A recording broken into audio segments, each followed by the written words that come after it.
July 1940. World War II had begun 10 months earlier.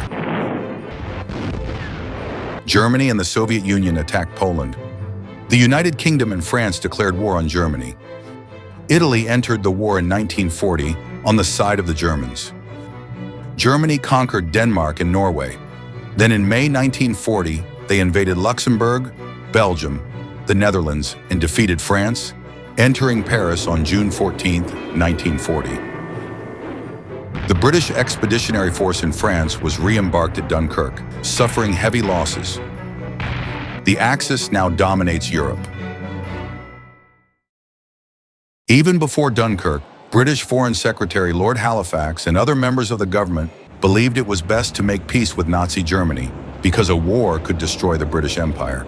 But Prime Minister Winston Churchill firmly opposed such negotiations. He famously declared, "We will fight on the beaches," meaning that Britain would continue to fight no matter the cost.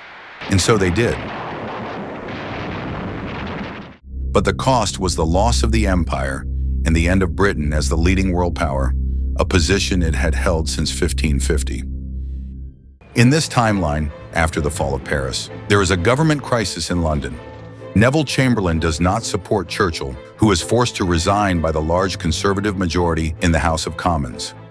Lord Halifax becomes Prime Minister of Great Britain and immediately begins peace negotiations with the Axis. A peace conference is held in October 1940. Germany annexes all parts of Poland that had been German before the First World War and takes back Alsace. In exchange, the Wehrmacht must withdraw from all occupied territories. The Second World War ends here. Total losses amount to approximately 250,000 men. It lasted a year. It wasn't even a world war. The Germans slowly withdraw from France.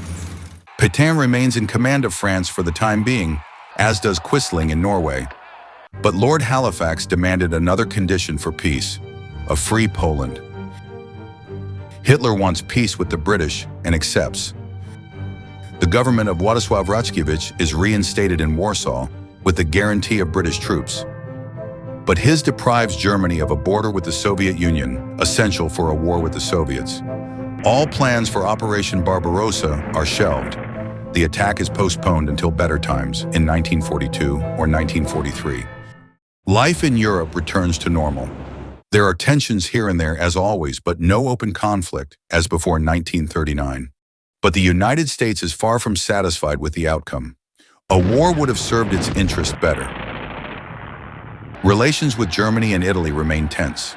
The United States continues to support de Gaulle's Free France, which is transferred from London to Washington, as well as Norwegian King Haakon VII and his pre-war government. Naval incidents even occur in the Atlantic.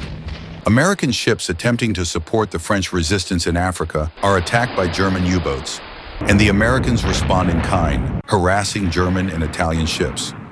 Several Axis assets in the United States are frozen. Meanwhile, in the Pacific, Japan and the United States are at loggerheads. Tensions escalated after the outbreak of the Sino-Japanese War in 1937. The Americans impose sanctions on Japan and actively support Chiang Kai-shek's China. In 1940, after the fall of France, Japan invaded French Indochina, officially to cut off the flow of supplies to China. U.S. President Roosevelt responded by ceasing oil exports to Japan.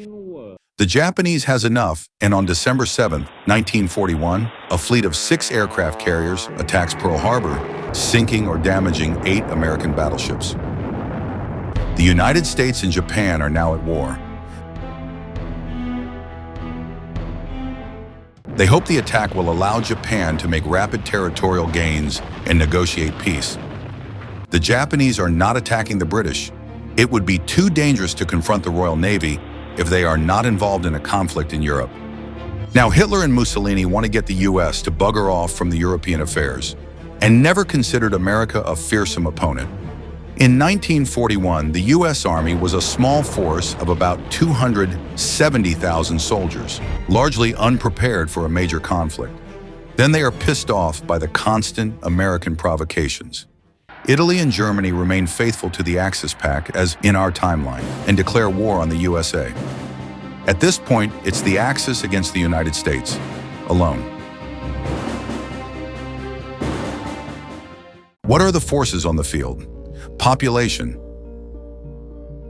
gross domestic product, money. What really wins wars? We must only consider data prior to 1942. After 1942, all Axis countries were subjected to constant bombing and naval embargoes, so their production declined significantly. In this situation, the effects of the bombing and embargoes are significantly reduced. The United States has an advantage over the Axis, especially in terms of naval power, but it is not enough to guarantee a certain victory. It will be a difficult war. What happens now? There are two fronts, the Atlantic and the Pacific.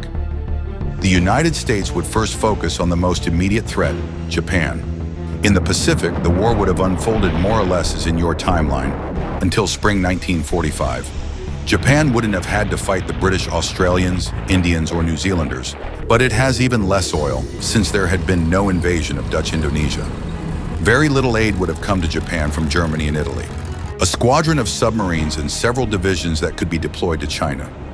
Rommel could be the commander of the German forces. The United States doesn't have the British on its side, but it is less involved in Europe and can therefore devote more forces to Asia. No lend-lease to the Allies. However, all of these material were used by the Soviets and the British to fight the Axis. In this timeline, they are used by the US Army for the same purpose, so the outcome on the field will not be much different. Very few lend-lease aid arrives to the Chinese, USA only allied in this war, as their ports are occupied by the Japanese, and the British are not involved in the war.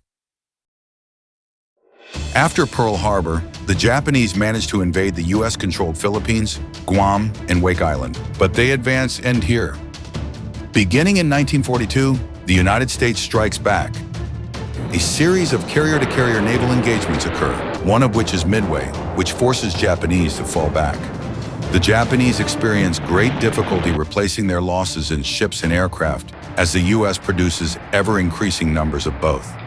The United States launches the Gilbert and Marshall Islands campaign in November 1943. In October 1944, the United States recaptured the Philippines. There is the Battle of Leyte Gulf, after which the Japanese are unable to fight any further major naval engagements. US forces invade the Mariana Islands, Iwo Jima, Okinawa, and begin a campaign of strategic air raids with B-29S. This is the situation in the Pacific in early 1945. The situation in the Atlantic theater will be very different. The distance between the contenders is simply too great. In the initial stage, the fight between the Axis and the United States will be limited to naval battles in deep water, avoiding to engage en masse. The U.S. Atlantic Fleet before Pearl had 8 battleships, but 6 were of dubious value. 4 carriers, 14 cruisers, around 25 submarines. The Kriegsmarine in 1939 has 7 capital ships. The most powerful are the 2 sister ships, Tirpitz and Bismarck. Italian Regia Marina has 6 battleships and 21 cruisers. Unlike the United Kingdom, the United States is self-sufficient, so there are no convoys to target. The Germans wouldn't need to develop a huge submarine fleet. In the coming months, the United States will gain supremacy in the Atlantic Ocean and impose a naval embargo on Germany. Pretty pointless, since Germany can get everything it needs from the Soviet Union and from Italy, France, and Sweden. Romania continues to supply oil to Germany and Italy. Even Great Britain won't refuse to do business with Germany, perhaps not weapons and strategic materials, but everything else for sure. They will not take into consideration the American naval blockade. The war drags on for several months with nothing but irrelevant naval skirmishes. The same situation occurs in the skies. In 1942, neither the United States nor Germany had bombers capable of conducting operations across the Atlantic. The Americans have the B-24, range 2,400 kilometers, B-17, range 3,200 kilometers, the B-29, available from 1943, 5,200 kilometers, Canada, France, and Great Britain don't allow American bombers to cross their airspace. On the other hand, Germany's best bomber, the Heinkel He 177 Graf, couldn't reach the middle of the Atlantic. The two contenders have no way of harming each other. It risks being the most boring war in history, but things will soon change.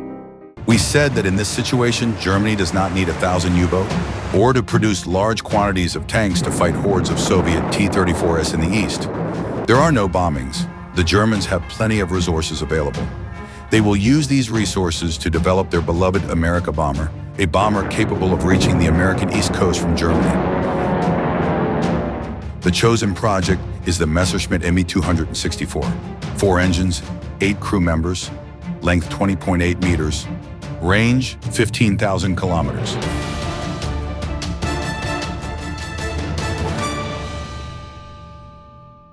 By early 1943, the first Me-264S are ready. April 1943, 3 Me-264A take off from Lechfeld Airport in Bavaria. After a 16-hour flight, they reach New York. The attack is a complete surprise. There isn't a single fighter plane defending New York. They drop their 250 kilograms bombs, 12 per bomber. Then they take off and return to their base in Europe. The damage caused by the bombing is limited, only a few houses and a dozen deaths. But the unexpected attack leaves a profound mark on America. For the first time since 1812, a war is fought on American soil. In the following months, hundreds of Me-264S are built, and further bombing raids on American coastal cities take place. These bombings are merely pinpricks.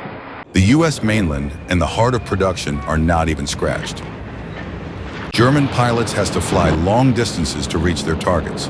There are mechanical problems, accidents, and missed targets caused by fatigue.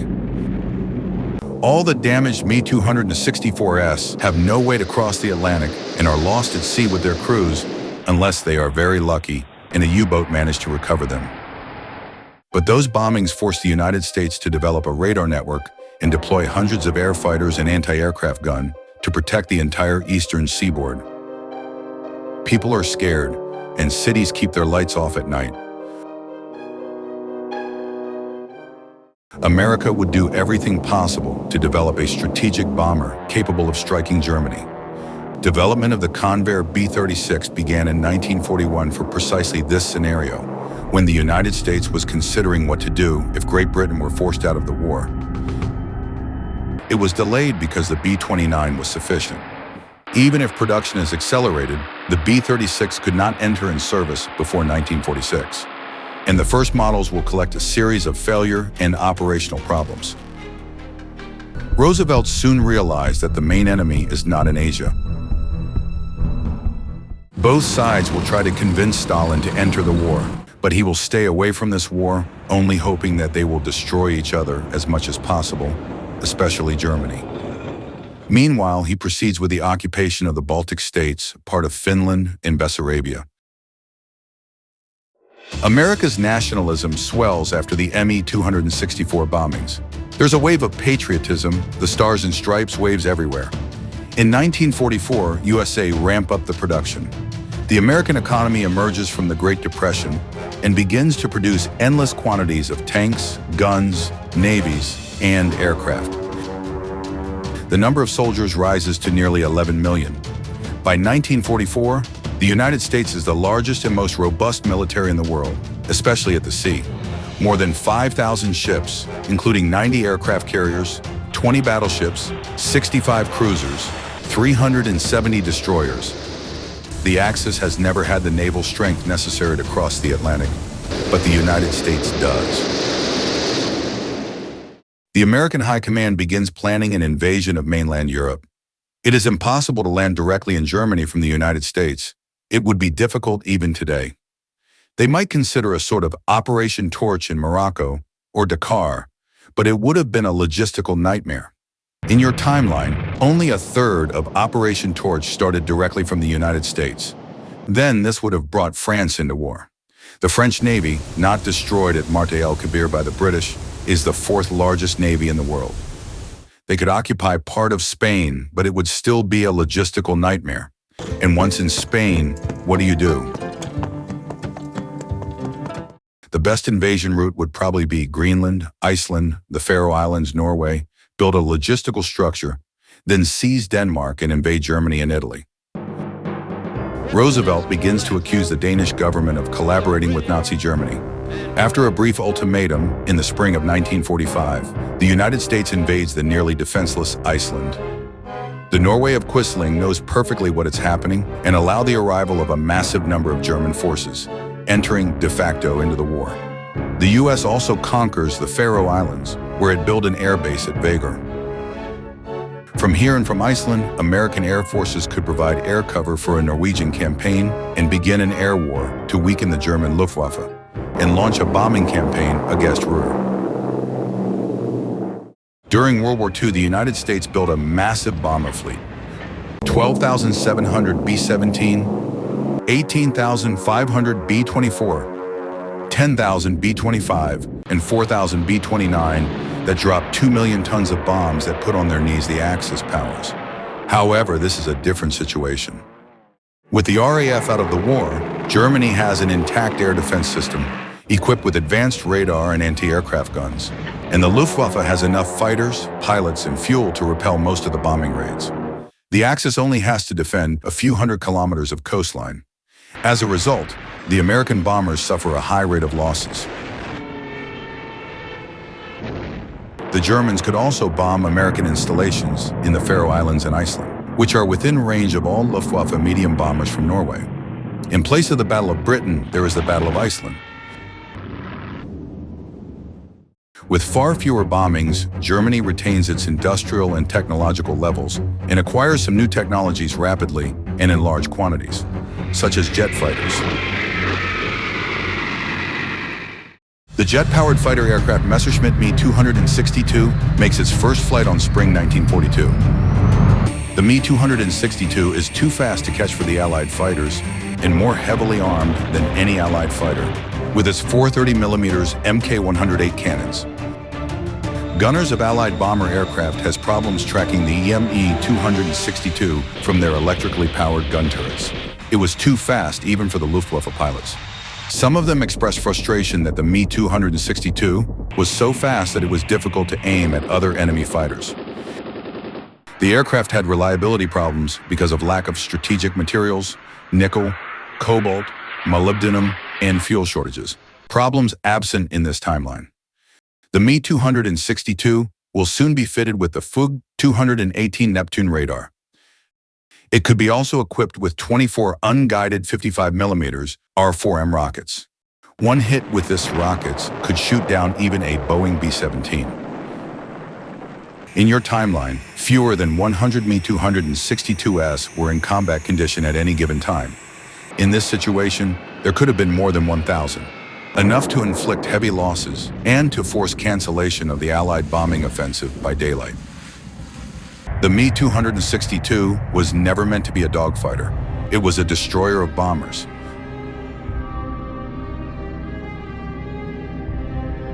The Luftwaffe will soon have other jet aircraft at its disposal. Heinkel He-162, a fighter. Me-163B Komet, the only operational rocket-powered fighter aircraft in history. It has a very limited range, but it reaches 10,000 meters altitude in less than 3 minutes. As part of their alliance with Empire of Japan, Germany provides design schematics and a single Me-163 to Japan. This leads to the development of the Mitsubishi J-8M. The Horten Ho-229, with a speed of 1,000 kilometers per hour, almost impossible to intercept for the U.S. fighters. Arado R-234, a bomber with a crew of only one, speed 740 kilometers per hour. B-17 maximum speed was 293 kilometers per hour. The production of standard propeller aircraft will continue. The Me-109, Focke-Wulf LW-190D, Focke-Wulf Ta-152. The successor of the Me-262, Focke-Wulf Ta-183, will be ready in middle 1945. The U.S. was behind the Germans in jet technology. They will only be able to produce a crap like the Phantom one in 1947. However, with a production rate of nearly 100,000 aircraft per year, the American Air Force could have gained an advantage at least in the skies over the North Sea, which is necessary to plan an invasion of Norway. Operation Downfall, the invasion of Japan, is postponed. A naval blockade is imposed on the Japanese islands. The bombing campaign on Japan continues, while part of the fleet is redeployed to the North Atlantic. The initial invasion force will consist of 3 million soldiers and Marines stationed in bases in Iceland, Greenland, and the Faroe Islands. The invasion will be supported by the largest naval fleet ever assembled, 6,000 ships, including 80 aircraft carriers and escort carriers. At least 20,000 aircraft will support the invasion. This operation will be 30% larger than Japan's planned Operation Downfall. However, several high-ranking generals expressed doubts about this operation. Although the United States has overwhelming naval superiority and possibly even air supremacy close the landing beaches, the logistical effort of moving and maintaining millions of soldiers, tanks, and aircraft to Iceland and Greenland and then landing them in Norway is enormous. The Germans do not know where the landing will take place. The Norwegian coast is very long, but they have many men to defend it, and the invasion would face the entire Axis army with most of its fighting power intact. An Axis that would not lose almost 20,000 tanks and about 4 million soldiers against the Soviets. U-boats and the new generation of German jet bombers, such as the Ho-229, could decimate U.S. forces before landing. The U.S. Army mobilized 90 divisions and 12 million men, but they are not enough to defeat 320 German and 85 Italian divisions. Italy doesn't lose half its army in Russia and Africa and is in better shape. It would have been necessary to at least double that number. This might cut back the number of industrial workers. The Russians needed 550 divisions to reach Berlin, with the help of two-thirds of the world. Without the British, the United States would not have been able to decipher Enigma, the machine used by the Germans to encrypt communications. The P-51 would not have the British Rolls-Royce engine, so its performances are reduced. The British Tizard Mission would never have taken place. It was a deal whereby Britain offered free to the USA certain scientific advances in return for materials that Britain needed. The informations included radar, the design for the VT fuse used to explode ordnance in close proximity to the target, details of Frank Whittle's jet engine, studies the feasibility of the atomic bomb, then designs for rockets and submarine detection devices. American radar tech and jet engine tech is delayed strongly. The United States must enter a state of total war, something it did not do during the actual World War II. American citizens experience rationing and some shortages of goods. The American population may be driven to fight by fears that the Axis might actually conquer the United States and that their lives were in grave danger. American newspapers publish absurd, man-in-the-high castle-style invasion plans that none of the Axis powers ever considered. The Axis powers never had even remotely the power necessary to destroy the United States. The Axis has only 2 aircraft carriers in Europe, the German Graf Zeppelin and the Italian Aquila. Germany wasn't even capable of crossing the English Channel. But this wasn't known to ordinary people at the time. Propaganda can make you believe anything. In this situation, the Germans did not develop the Tiger and Panther tanks, built in response to Soviet tanks. There is no need for a Panther to combat a Sherman tank. The Germans would have had the Panzer IV as their main battle tank, with some upgrades until the end of 1943. Then they would likely have developed another tank, similar to the Panzer, but lighter and more reliable. The Americans had the M4 Sherman tank, which in some ways was not too much inferior to the Panzer IV. By 1945, the U.S. Army would have the M26 Pershing, armed with a 90mm gun. So in short, the United States must assault the Norwegian coast, defended by some 4 million men who await an American attack undisturbed, rather than fight bloodily against the Soviet Union in the east, and defeat an Axis that has no shortage of fuel and resources, and without bombing its own cities, can build guns, planes, and tanks at an incredible rate. Furthermore, the United States fields inexperienced soldiers, while the German army is, overall, the best prepared and best led army in the world. The United States could perhaps win the war. It has an economic advantage, outproduces the Axis, and could put into uniform more soldiers. But victory will take many, many years and will be exceptionally bloody. The Red Army lost 11 million men to reach Berlin. After that, the Americans will have to march through Japan, paying in blood for every meter. So let's add another million dead, at best. It's unlikely that American public opinion, which had turned against the war after the 8,000, 10,000 casualties on Iwo Jima and Okinawa, will accept such losses. But a game changer is coming. The Manhattan Project was the American research program to produce a nuclear weapon. The director was Robert Oppenheimer. The Manhattan Project employed nearly 130,000 people at its peak. In your timeline, the USA detonated the first nuclear device on the 16th of July, 1945. But without the British tube alloys program to lay the groundwork and the participation of British scientists, the Manhattan Project would have taken longer to succeed. Then the Shinkolobwe mine in Belgian Congo provided 2/3 of the uranium. But it's doubtful that Belgium would be willing to help America, despite the high risk of unnerving Germany, a superpower with millions of soldiers on its borders. The United States could have had a nuke ready by the spring of 1946 or later. But the Germans also have an atomic bomb program called Uranbren. Germans did not build the atomic bombs, not because they lacked the scientists or because of nonsense like Hitler thought it was Jewish science, but rather because they did not really try, and at the end they ran out of time. The German nuclear project began after Germany's invasion of Poland in 1939, led by the army physicist Kurt Debner. By the end of the year, Werner Heisenberg had calculated that nuclear fission chain reactions might be possible. In the summer of 1940, Friedrich von Weizsäcker, a younger colleague of Heisenberg, concluded that the uranium-238 would be transmuted into element 94, an incredibly powerful explosive. Element 94 is that you call plutonium. By 1941, the Germans started building centrifuges to manufacture uranium. Although the war hampered their work, in 1945 they had achieved a significant enrichment in small samples of uranium. The Germans decided to use the Norwegian heavy water instead of water or graphite, not because of a mistake made by Walter Botha, but because the heavy water had a relatively low cost. So the German scientists knew that they could build atomic bombs in principle.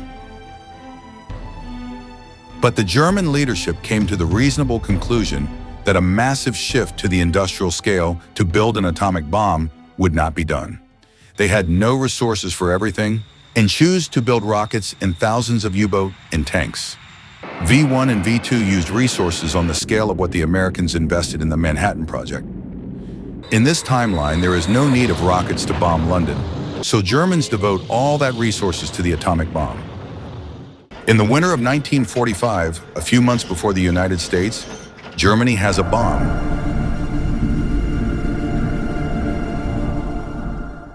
The Germans chose a secondary, less defended target on the coast, perhaps Providence.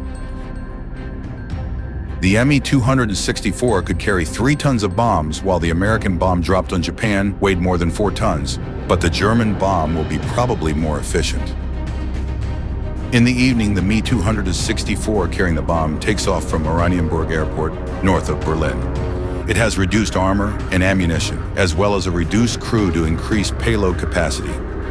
It will be escorted by other Me-264 armed and prepared for the occasion. They have no bombs and have 30mm cannons instead of machine guns. After years of use, the Me-264 is now very reliable. Or perhaps Germany will have a new, better strategic bomber. They stay away from American shores to avoid detection. At dawn, it reaches the target. The bomb is dropped.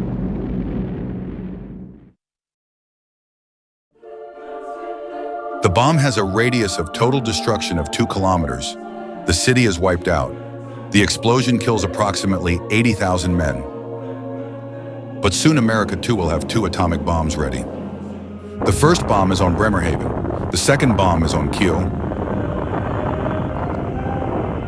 The United States will have 2 more bombs ready in September, as will the Germans.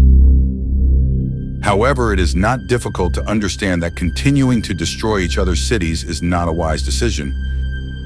Some doctors are noticing that people are falling ill and dying for no apparent reason, even those who weren't close to the explosion. It seems the air itself is poisoned. Everyone is beginning to understand that nuclear weapons aren't just giant explosions.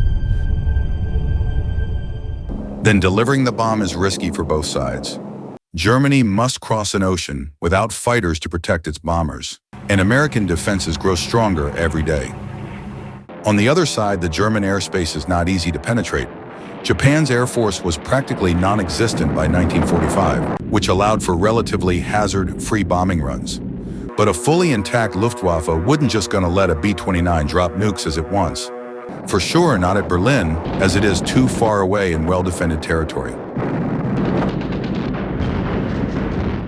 Coolest minds begin to search a way out of a war that risks becoming too much costly. There an armistice and another peace conference somewhere. Hitler, Mussolini, Japanese Prime Minister Hideki Tojo and Truman meet for the first time. Roosevelt died in April 1945 from brain problems. There will be a sort of return to the status quo antebellum. USA must evacuate Iceland. In the Pacific, US annexes Marshall Islands, Marianas, Caroline, Palau. Indochina returns to France. The Sino-Japanese War ends within a few months. Japan acquires several ports in China and other territories. Chiang Kai-shek's nationalists will prevail in China, after which China will enter the American sphere of influence. The war is over. It will be remembered as the Axis-USA War, not as World War II. Axis losses could be around 400,000 men, mostly civilians, due to American bombings. America could lose around 90,000 people, mainly in the atomic bombing, another 30,000 soldiers in the Atlantic War, and more than 100,000 soldiers against Japan. There will be further deaths in the following years due to irradiation. Losses in the Pacific could be 2 million Japanese casualties, 700,000 Filipino civilians, and between 20 and 30 million Chinese deaths. The area around Kummersdorf, 40 kilometers south of Berlin, used as a testing station for the German atomic bomb program, will remain uninhabitable for decades. This is the new world. The British, Soviets, French, Italians, and Japanese will soon have the atomic bomb too, for a new balance of power based on mutual destruction. The United States is now the world's leading power, but not the dominant one. Hitler and Mussolini still rule their countries. Germany is a superpower, like Russia in our timeline. Several countries will join the Axis Pact: Turkey, Spain, Sweden, and Finland.